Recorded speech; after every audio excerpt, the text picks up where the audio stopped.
And joining us for part two is Shannon Spake, the new sideline reporter and host for Bally Sports for the Charlotte Hornets. Shannon, welcome to the podcast. Thank you. I'm excited to be here. What's the proper greeting over there?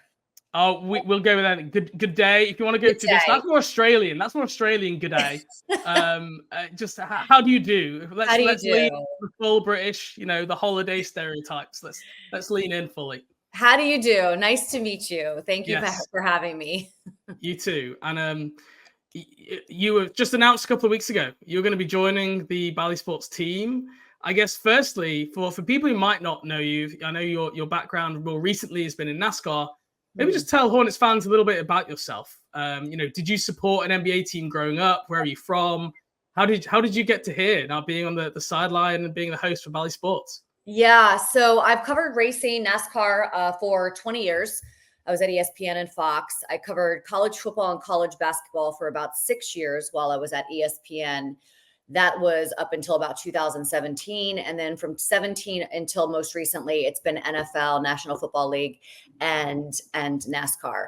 So yeah, I'm really excited. I was able to cover the 2015 NBA draft, but that was really my only, and then obviously I worked for CSET, which was Carolina Sports Entertainment Television. It was a regional sports network that Bob Johnson started here in the Charlotte area when he launched the then Bobcats. I'll have to be very careful that I do not get that mixed up. I've already been warned that fans, I don't know what just happened there, that fans will get very upset with me if I make that mistake. So I'm gonna try really hard. I made it through most of my career without confusing track and field or crew chief and coach, player and driver. So I'm gonna do my best to say Hornets and not that Bobcats. But I would say as far as rooting on a team, yeah, I would say the Hornets / Bobcats have been my team. That was where I first started in sports. It was my first big time sports job back in 2004.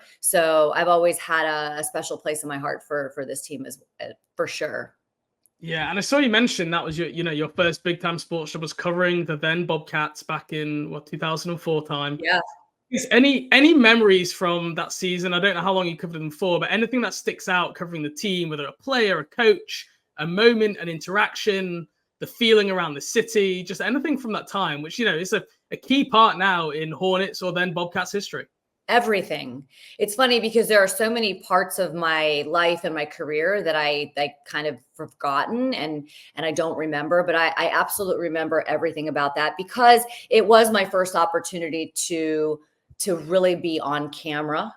Up until that point, I had done a lot of production and work on camera, and they really gave me an opportunity to move towards the other space. I was able to sit there and interview, David Stern, Bob Johnson, everyone from top to bottom, the players. There was such a buzz around this city when the Bobcats started, and it was really excited to be part of CSET at that time. I was able to go to the All-Star game with Emeka Okafor back then, which was really cool. Again, I was so young and so green and really kind of making my way through this big time sports world. And so I remember a lot about that time. And obviously, from then to now, you mentioned your varied experiences in the workplace. Like, was it always a career goal to end up being on the sideline of a reporter for an NBA team, or is it kind of something that an opportunity presented to you and you thought that sounds like a lot of fun? Let's lean into it. Yes, I've like I mentioned, NASCAR, college football, college basketball, NFL. I would certainly watch the Hornets from afar and think to myself, man, that would be really cool to be able to work for that team again, to be able to be on the sidelines and do what I love to do for my hometown team. And certainly the Panthers, the Carolina Panthers as well. I think as a reporter, it is one of the dreams, right? Your kids can come and watch you play. Your friends can come and watch you play. People in the community or work, people in the community know you. And I feel like even here in Charlotte, there are so many people that when they see me on national broadcasts, they still say, oh, that's our Shannon, right? Like Shannon, she's one of us from Charlotte. And so that's going to be very cool to move into that space and be able to experience that. Yeah, that's interesting. We've not had that like local flavor, I guess, before with sideline reporters. You're very right about that. So yeah, that must be exciting, like you say, for your friends and family and everything like that.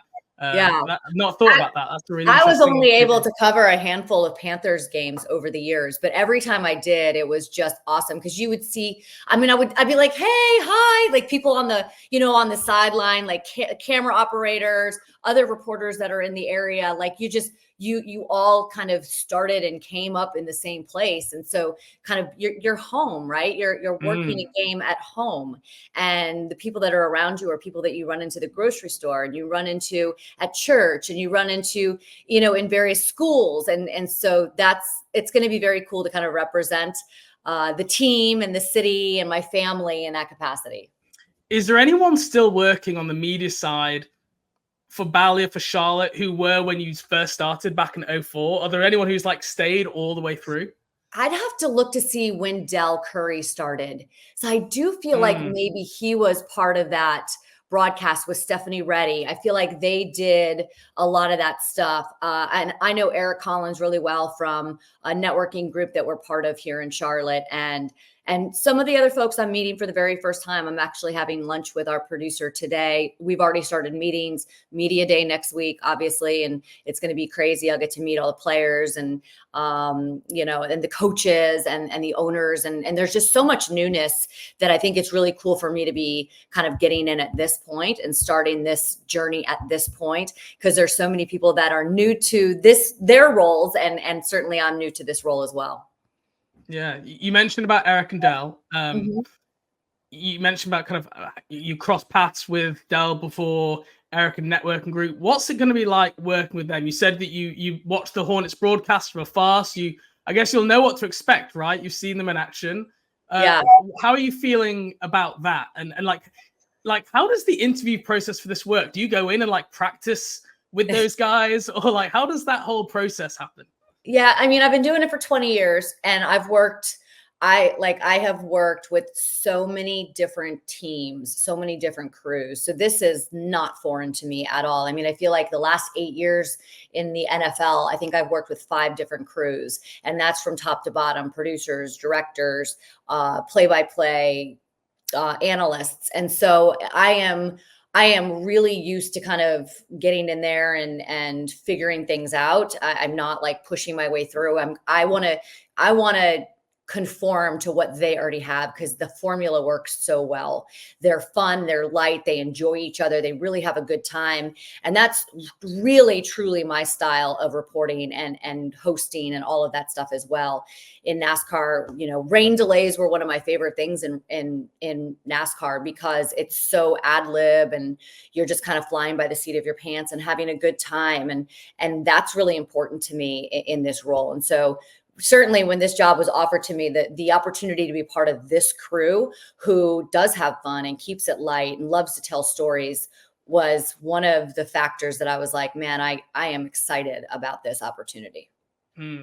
This is completely going off script here, but you talk about that ad-libbing is interesting. In England, we have the sport cricket, right? Some cricket matches, they last for 5 days and they run from 11 a.m. till 6 p.m. And the radio. How do I not know that about cricket? How do I not know that? A test match will run for 5 days. And it is a skill for the broadcasters who have to manage. Sometimes it can be raining for 4 of those days and they're on air having to ad lib and find ways.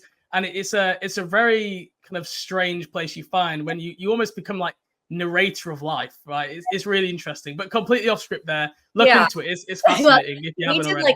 We had like an hour and 20-minute rain fill this past May for the Coca-Cola 600.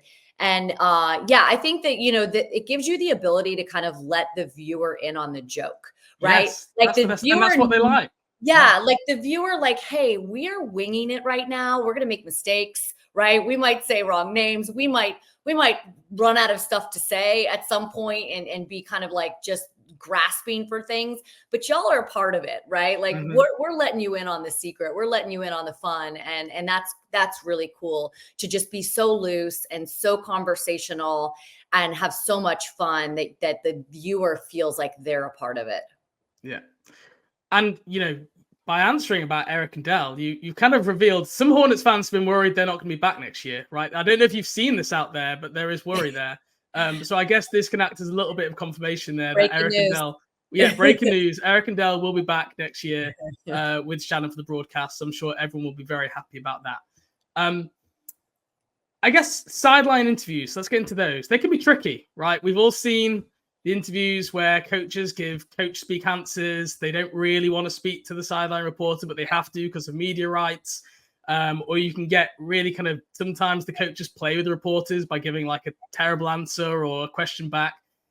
How do you manage that situation? Are you got any tips or tricks or anything that you do to try and like get something out of them other than we need to play with more energy and up the defense and we need to have a better second half and not start slow? Well, don't take it personal, first of all. I learned that between Nick Saban and Bill Belichick and Tony Stewart and Coach Calipari. And I mean, the list can just go on and on. You can't take it personal. Like, they're not worried about you and what you're asking. They're worried about why their team is doing X, Y, and Z. And they want to get into the locker room and address that, or they want to get out of the locker room and back onto the court and see if it's fixed. So you cannot take it personal. Like, you have to get in, you have to ask a question. But I think in terms of like, if you're familiar with the team and you've done your homework and you've put in the time and show those coaches that you respect their program and what they're doing just as much as they do, I think there is a sense of like, hey, we're working together. It's not me working over here and you working over there. We're working together. We're on the same team. And my job is to allow you to get to that locker room as quickly as possible. But I also have to do my job as well. And I think that there's a respect that comes when the coach sees that you respect their team and what they're doing and all of that stuff just as much as they do. And that means a lot to me. I'll make sure that I'm at practices, that I give the coaches the space and the respect that they deserve while they're trying to operate in this high pressure situation. Mm-hmm. Okay, good answer. Yeah, look forward to seeing some of those this year. And listen, that doesn't mean they always go right. Do you know what I'm saying? Yeah, like sometimes they go off the rails, but you have to not take it personal. You have to realize the situation that you're in, and you just it's like being a defensive back in the NFL. You have to have a very short memory. You have to realize that you got to move on to the next one. Yeah. And let's hope there's a few more wins this year because everyone's always more willing to speak and spend some time in a post game after a good win. Those are some of the viral moments you see where they, people pouring water on teammates and people having fun, and that's what you really want, right? That's when you get to see more of an insight. Yeah. One of my toughest interviews was, after the Final Four when Carolina lost the Final Four. And to interview some of those players when Kentucky went 39-1 and lost to Wisconsin. And I had to go back into that locker room and talk to Coach Calipari. It was supposed to be this perfect season that they were supposed to sweep the entire, go undefeated. They had camera crews following them around so that they could do this documentary at some point, and then it doesn't happen. And certainly those are extremely hard interviews, but you have to realize that they're humans. Like, we're all humans and we're all kind of operating through this space. And again, that's where I come back to the respect and the awareness of what they're going through. You don't get in there like a bulldog and just start asking questions that are even more painful. You have to understand that these are humans with human emotions. And if you approach it the right way, which that's the skill and that's the goal. Hopefully you get some really good stuff from them. Was that the Frank the Tank Kaminsky team? Wow. Yeah. Shout out to the former Hornet, Frank Kaminsky. Yeah. I was able to work the draft when he was drafted. I actually have a picture with Frank on one side with me and Jahlil Okafor on the other. And they're just these massive human beings. And I'm 5'7", so I don't think that I'm that tiny. But I think I came up to the middle of their waists. It was pretty funny. Yeah, I went to Summer League in Las Vegas a few years ago, and I walked past Bol, and oh my gosh, I've seen big human beings, I've seen NBA players. I would walk past Bol in the hallway in the media zone, and I was like, whoa, that is a different That is a different thing altogether. So I covered Kentucky the year that they won the national championship game. And so Anthony Davis, like I have a picture of me like literally like this, like holding the microphone up as high as I can, talking to Anthony Davis. So Anthony Davis, Frank, you're really torturing Hornets fans right now with I'm these two name dropping like crazy, aren't I? So looking forward to the season. What are you most looking forward to, and what are you most anxious about? Well, I mean, obviously I have not. I'm not going to hide the fact that I haven't covered the NBA before, and I've been covering the NFL for the last 8 years. So there's a lot of work that I have to do to get prepared. And that certainly creates a lot of anxiety, just making sure that I'm prepared and I'm giving this as much respect as it deserves. And that's happening, right? It's locking myself in the room. It's watching tons of film. It's just preparing.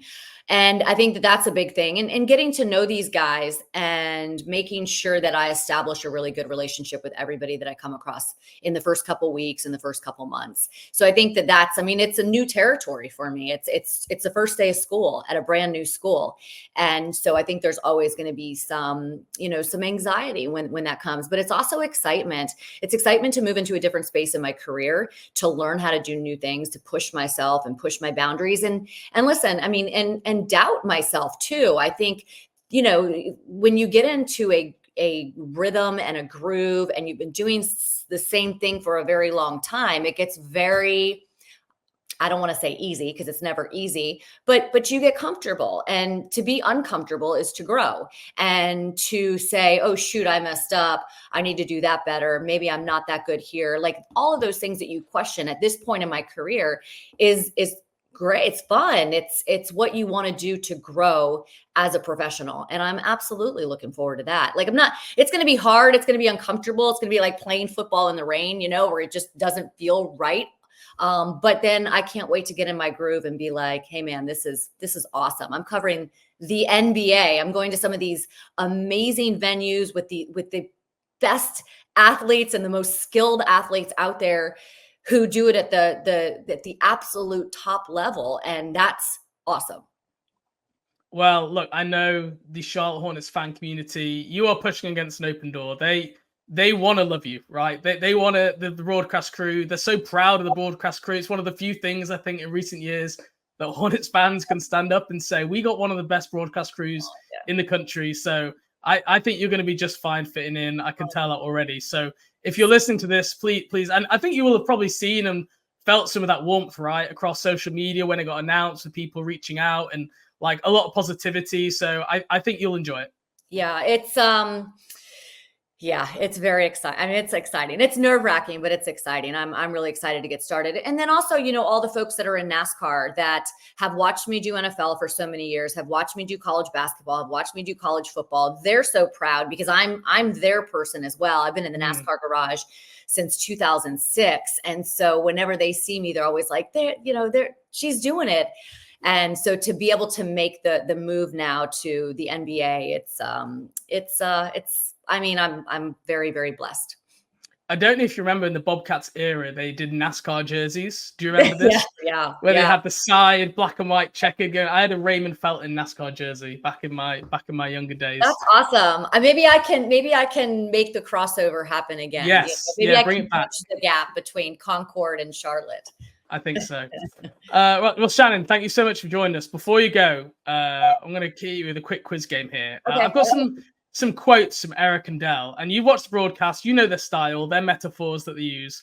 And I'm going to give you a quote, and all you need to tell me is who said it, Eric or Dell.